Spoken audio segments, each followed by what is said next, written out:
Alright fellas, some of you wanted me to make a video regarding using the MG-30 with the Ampero Control. One thing that you have to realize is that when you do this, you got to make sure that the Ampero Control has, or actually the MG-30 has a USB host. So I chose to use the MIDI MTTR app, and you can get that through the iTunes store. And it works great. It works through Bluetooth, and the good thing about the Ampero Control is that the Ampero Control works through Bluetooth as well. However, the only issue is if I get a phone call on my phone, it kicks me off of the Bluetooth MIDI, and I lose connection, and then I have to reconnect again after a call. So I think just to get up and running using the Ampero Control, it's fine the way that it is. But I kind of feel like, to be honest, I need a long-term solution, and that will likely be the Dora MIDI USB host. So that is what I'm planning on moving to at some point in time. So how I've set this up, with the Ampero Control, you can have 4 banks and I think up to about 100 channels, or maybe 99 banks, and you can have 4 assignable foot switches per bank. Okay? So the way that I have it set up here is I have like a clean amp on patch 1, patch 2 on this first bank. Well, let's do this, sorry.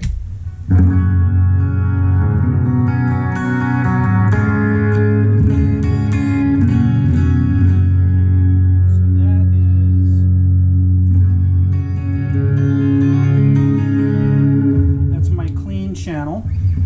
And if I go here, now I've got dirty channel.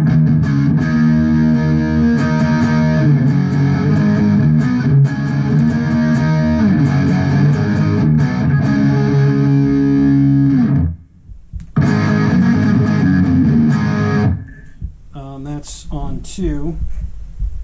3, I've got like a bluesy type of channel.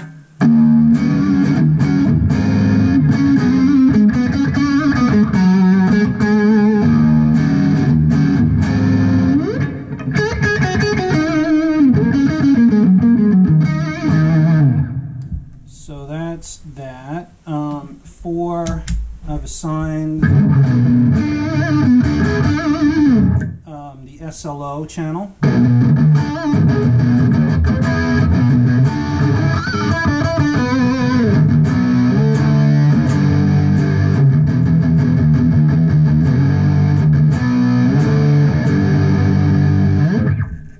That's 4.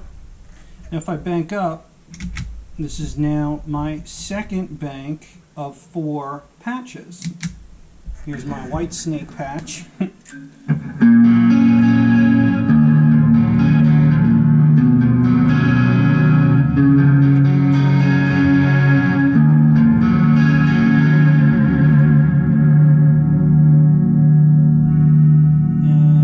bank 2.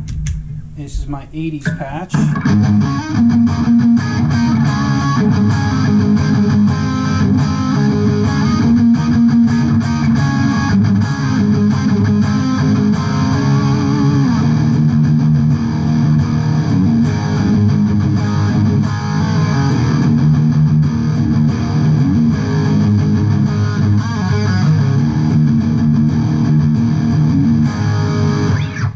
Man, I love that 80s patch.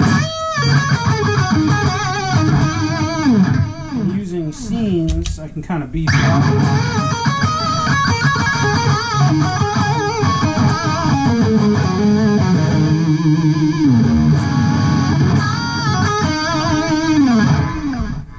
So I still have scenes going on the NUX, on the MG-30 itself.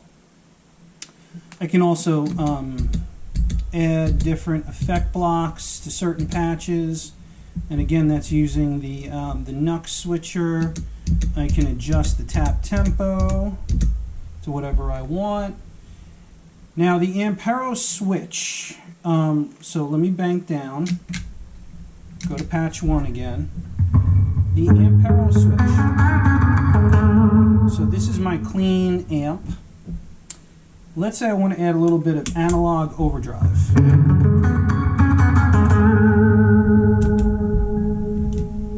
I can hit that.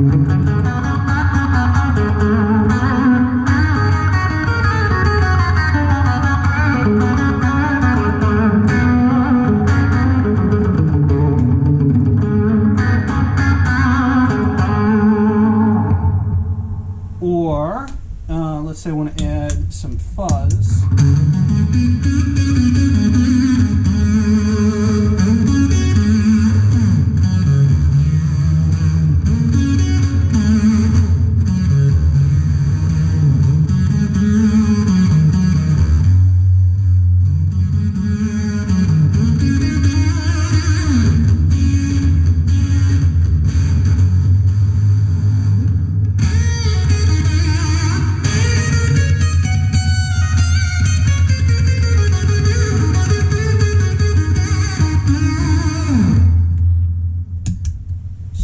Have it, and then I can turn that block off if I want. So really I could leave these two enabled, or at least one of these enabled, hit my send and return through foot switch A on the Ampero Switch, and that could be my my boost. So I can boost, let's say, you know, a Mesa amp to the front end. Now this is my Judah drive. This is a pedal that I built. It's loosely based on a Love Pedal Eternity, and this is my fuzz pedal.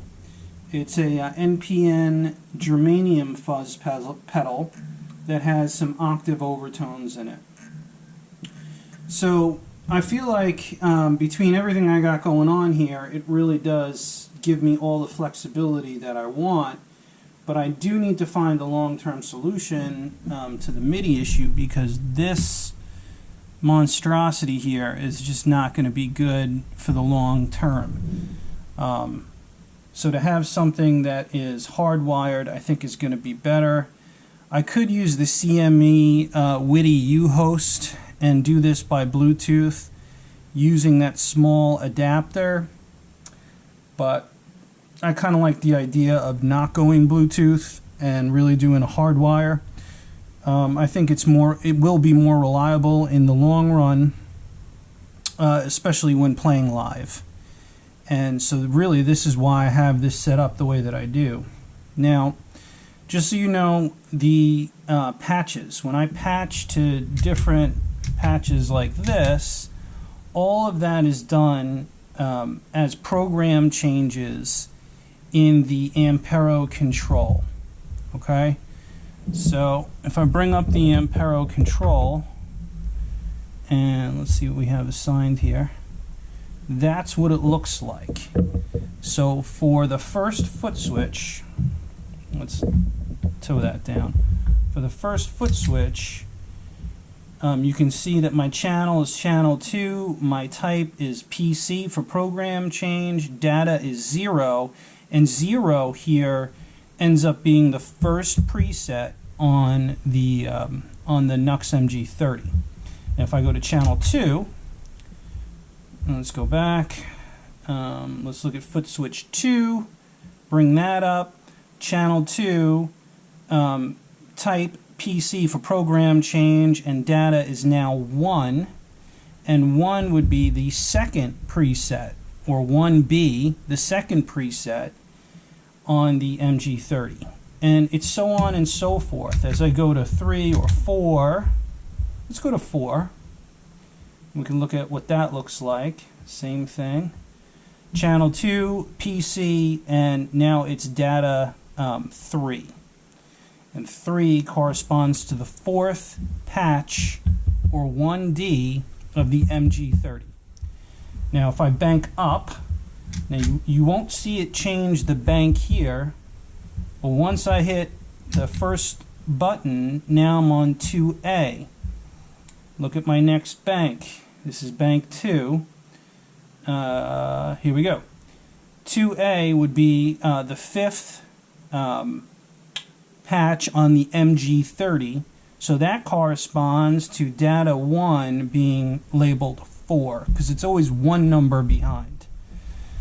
Now it's kind of confusing, but that's the way that it works. Took me a while to figure that one out, that's for sure. Now let's talk about the Ampero switch. So I have it set to the SR, or send return. So if I look at control 1, you can see here that I have it selected type MIDI, and it's a dual foot switch. FS5 is A on the Ampero switch. The mode is single. And let's see what I have this set to. Am I able to see it?